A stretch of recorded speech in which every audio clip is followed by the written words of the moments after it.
What is going on, everybody? Welcome on back to TTP Sports. And the last time we were here talking about Phillies, they were on a 6-game losing streak going into the final game against the Boston Red Sox. And now that we have speaked after the past couple of days, there was a day off on Monday for the Phillies. You had the Sixers in between all that stuff. So a lot has happened, honestly. The Phillies, since our last recap, have won 3 games in a row. They won the Sunday game against the Boston Red Sox. Taijuan Walker looked a lot better. And then you look at these past 2 games against Toronto.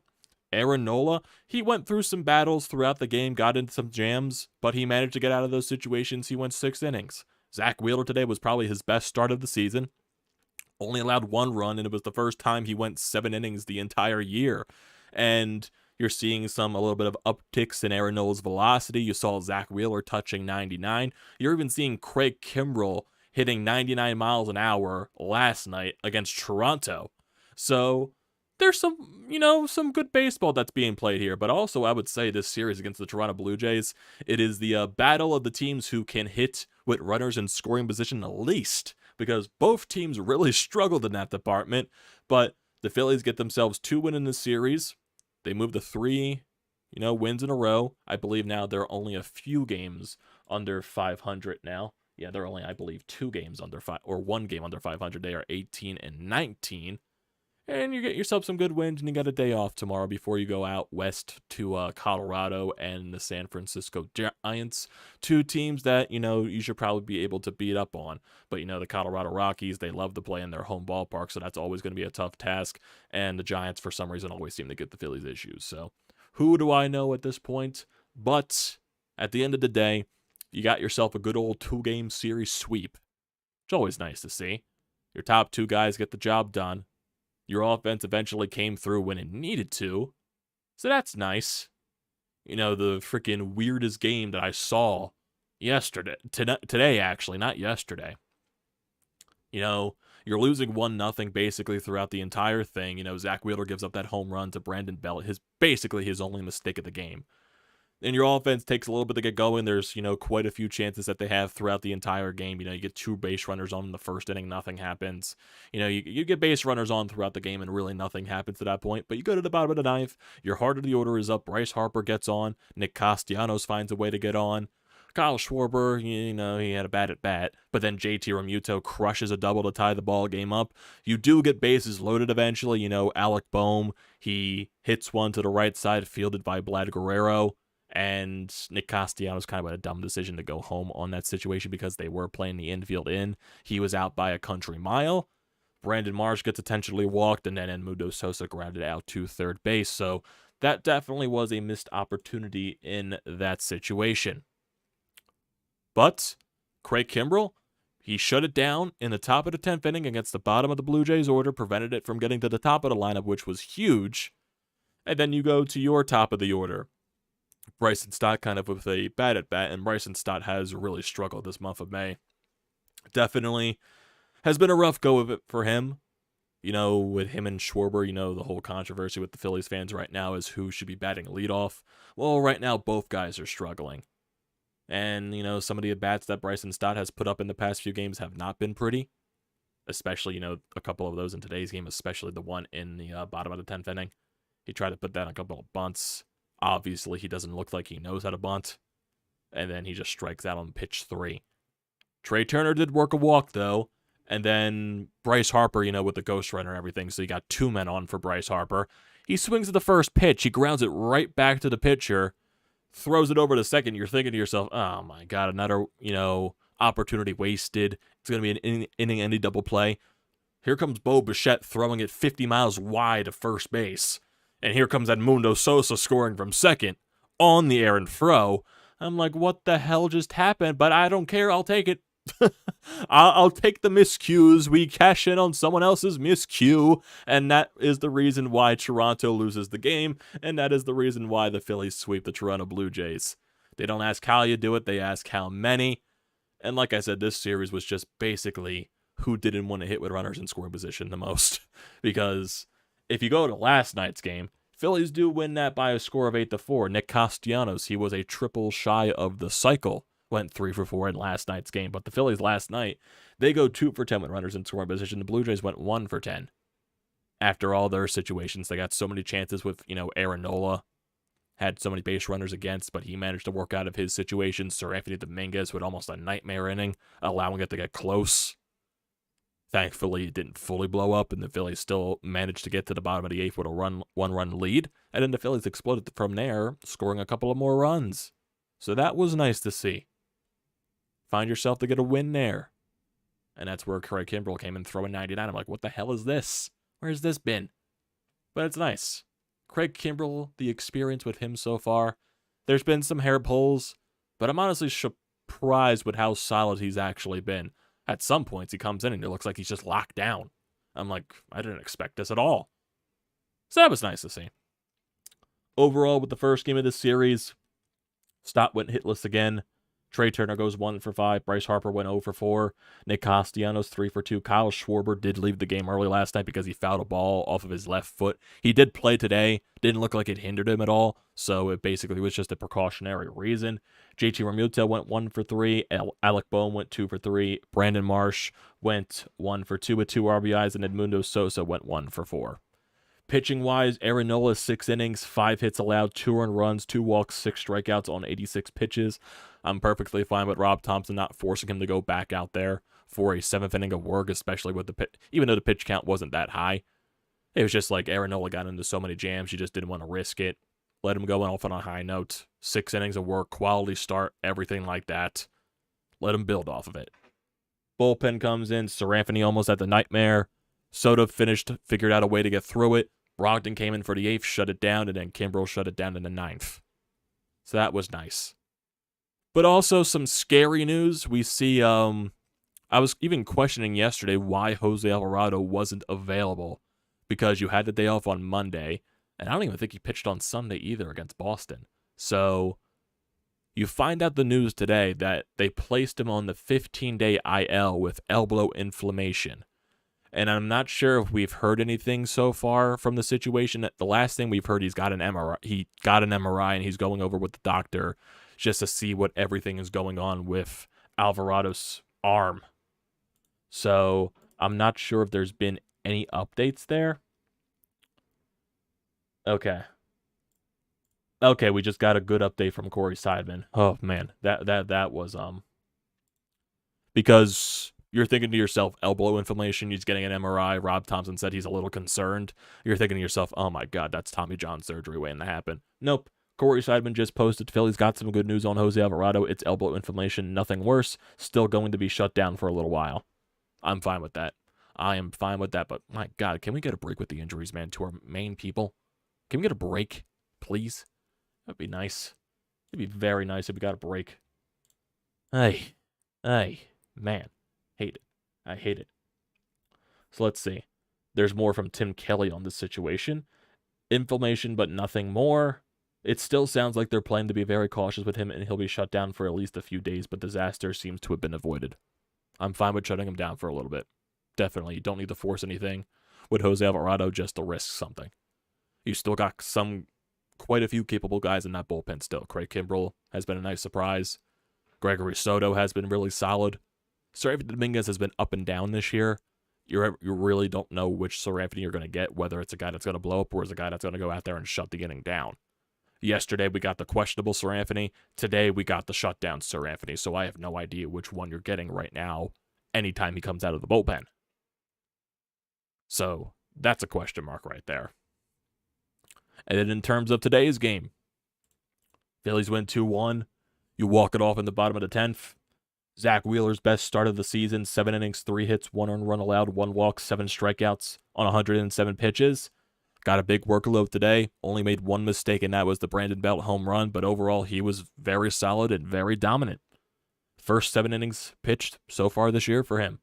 Soto comes in, 1 walk, 1 strikeout, got his job done. Anthony Dominguez allowed a hit but struck out 2, and then Craig Kimbrell in the 10th inning shut it down to prevent the ghost runner from scoring for Toronto.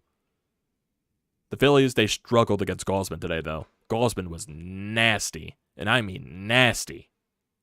Everything was just going for him. He was topping 99, which I didn't expect. His splitter, his off-speed stuff, everything out of Gausman's hand today was just flat-out filth. The Phillies just had no idea what was coming. They looked lost. They looked fooled out there in the batter's box. That's how good Gausman was. Thankfully, he only went 6 innings in this game. 6 innings, 3 hits allowed, no walks, 9 strikeouts on 99 pitches. Thank God he didn't go deeper into the ball game. Thank God. In terms of runners in scoring position in this game, like I said, like game 1, Phillies go 1 for 10 with runners in scoring position, and the Blue Jays go 0 for 9. So both teams really struggled, but thankfully the Phillies won this series, or swept this series, so they, for the most part, kept Toronto's bats quiet. They did.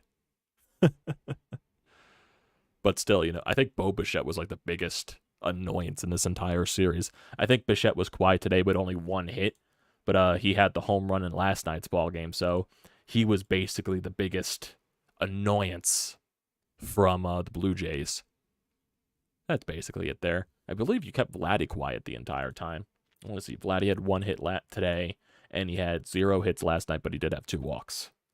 Understandable. Chapman was kept quiet for the most part. He had 1 hit today, and he had 0 hits today with 2 strikeouts. So that's nice. Phillies lineup today. Stott went hitless again. Like I said, it's been a real struggle for him, for Bryson Stott. I need to see. I remember someone posting a stat about how much Stott has struggled so far. So, Bryson Stott so far in the month of May, he is 3 for 28, but I would assume he got the extra bat in the 10th, so that's 3 for 29 in the month of May. Yeah, Stott's really going through it right now after that really hot start to the year with the hitting streak and everything like that. I did think there was some due for regression. He wasn't going to hit like that the entire year, but yeah, he's really going through it right now. So, is there still a question with the leadoff spot right now because people were begging to put Stott back in there?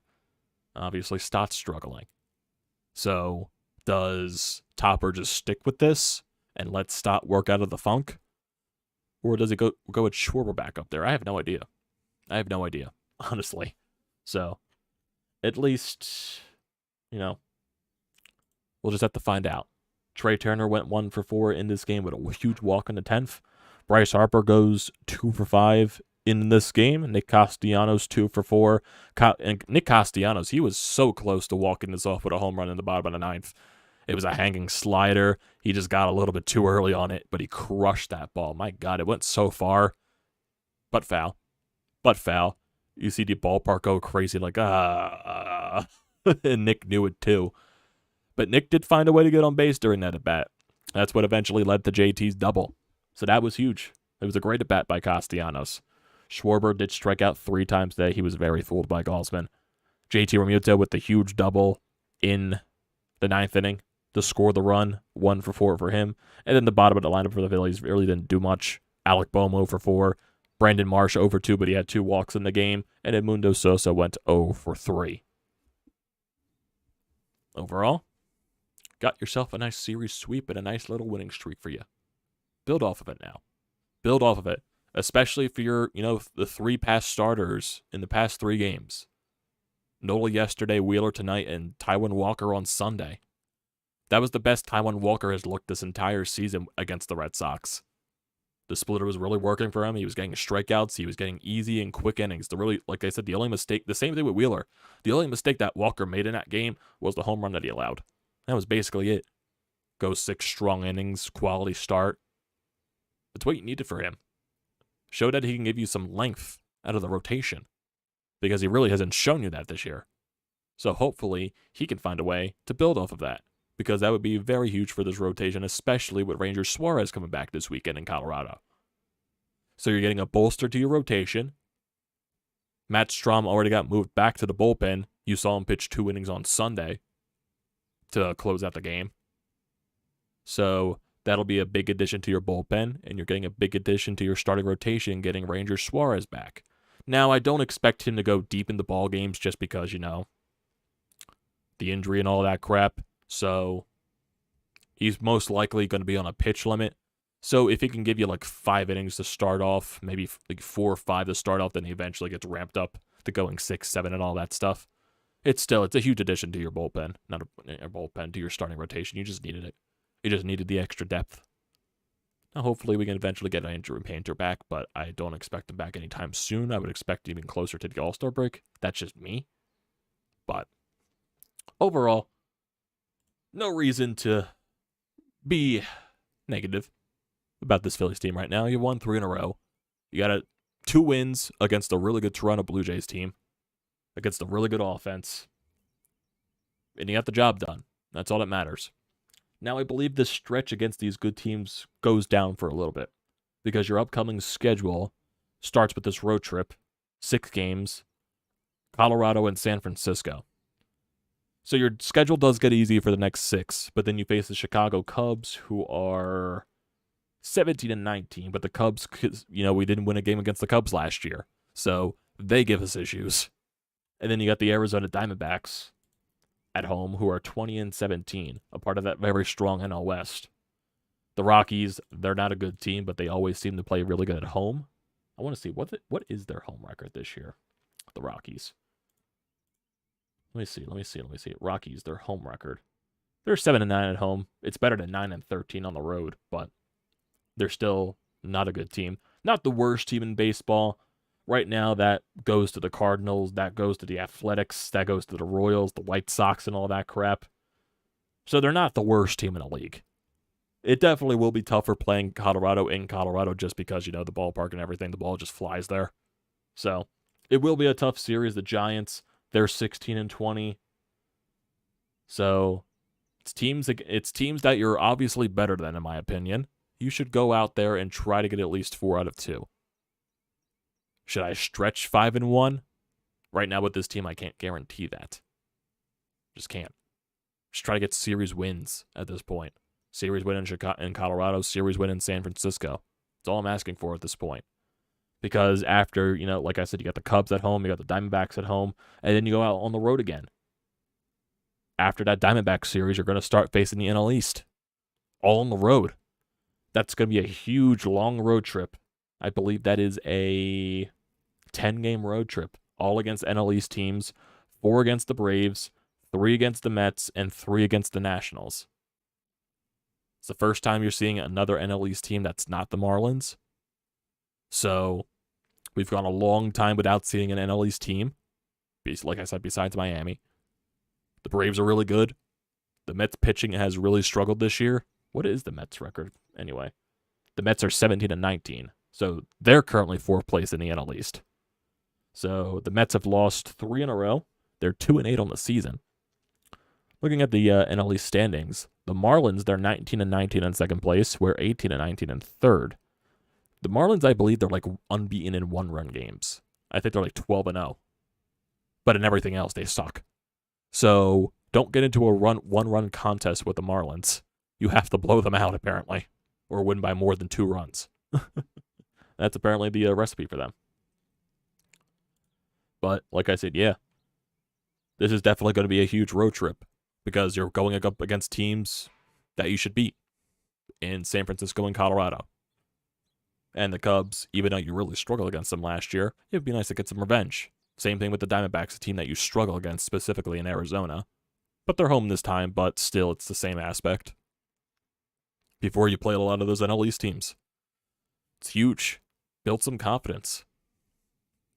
This Mets team, not as strong as they were last year because their pitching, obviously, isn't as strong. Scherzer, Verlander, they've been injured. Their offense is still good, but their pitching isn't right now. The Braves, so far, of the teams that you're playing upcoming, the Braves are going to be the best team that you're going to be playing. And I'm sure they're going to want some revenge, especially after last year's NLDS, when you embarrassed them. So that's definitely going to be a huge series there. But, yeah, it's a schedule where you couldn't take some advantage of, especially against Colorado and San Fran. So that's basically where we stand right now. Not really much else. Don't think there's anything on the Anytime Hotline today. So basically, this is more going to be a quick hitter than anything. You got yourself 3 wins in a row, building off of that 6-game losing streak, just to get yourself some confidence back.